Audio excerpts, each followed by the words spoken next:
മലയാള സിനിമയിൽ ഏറെ ശ്രദ്ധേയനായ നടൻ രാജേഷ് മാധവൻ ആദ്യമായി സംവിധായകനാകുന്ന പെണ്ണും പൊറാട്ടും സിനിമയുടെ ടീസർ പുറത്തിറങ്ങി.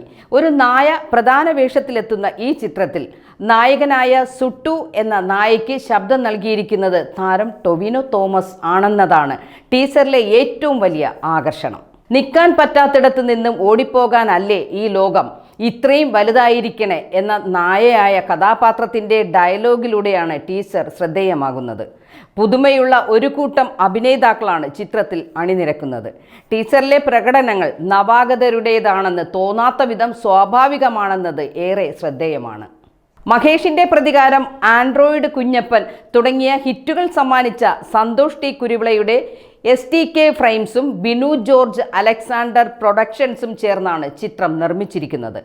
ഭീഷ്മപർവം, റാണി പത്മിനി എന്നിവയുടെ രചനാ പങ്കാളിയായ രവിശങ്കർ തിരക്കഥ നിർവഹിച്ചിരിക്കുന്നു. യുവാക്കളെയും കുടുംബങ്ങളെയും ഒരുപോലെ രസിപ്പിക്കുന്ന രീതിയിൽ ആക്ഷനും കോമഡിയും ഇമോഷൻസും കലർന്ന പെണ്ണും പൊറാട്ടും ഫെബ്രുവരി 13 തിയേറ്ററുകളിൽ പ്രദർശനത്തിനെത്തും.